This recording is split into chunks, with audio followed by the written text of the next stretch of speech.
Bonjour à toi et bienvenue aujourd'hui pour une vidéo sur les fractions. Je vais te rappeler rapidement qu'est-ce qu'une fraction et te rappeler une propriété importante sur la manipulation. Déjà, qu'est-ce qu'une fraction? Alors une fraction, effectivement, ça s'écrit, c'est un nombre sur un autre nombre.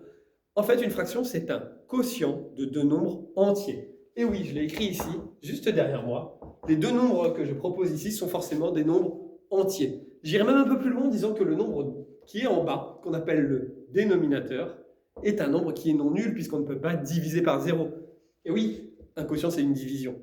Donc b ne peut pas être non nul, on ne peut pas diviser par 0. Déjà, le vocabulaire, tu dois savoir que ça, c'est le numérateur. Celui qui est en haut, il est au numérateur. Et celui qui est en bas, c'est le dénominateur. Il s'agit là de vocabulaire. Donc, à retenir, une fraction, c'est une division de deux nombres entiers, numérateur, dénominateur. Celui qui est en bas, bien évidemment, ne peut pas être égal à 0. Ok, maintenant, une petite règle à connaître. 4 cinquièmes, par exemple, si je prends une fraction, on peut transformer ça en écriture.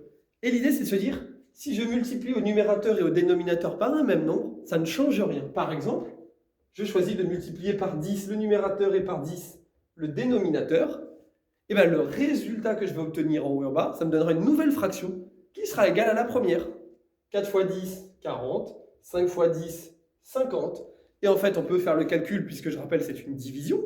N'hésitez pas à faire par exemple la division et vous verrez bien que ça donne bien le même nombre.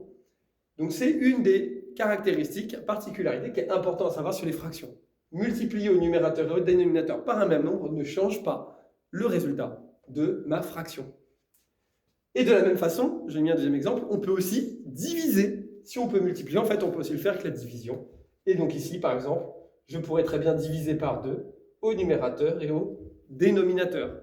En divisant par 2, ça me donne 4 cinquièmes. Et je me rends compte finalement que ma première et ma deuxième fraction étaient égales.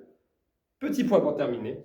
L'écriture 4 cinquièmes, on appelle ça une écriture irréductible. C'est une fraction irréductible dans le sens où je ne peux plus diviser par un nombre au numérateur et au dénominateur sans obtenir un nombre décimal. Je ne peux pas la simplifier davantage. C'est-à-dire que si ici vous essayez de diviser, vous allez forcément avoir un nombre décimal, un nombre à virgule, et du coup ce n'est plus une fraction.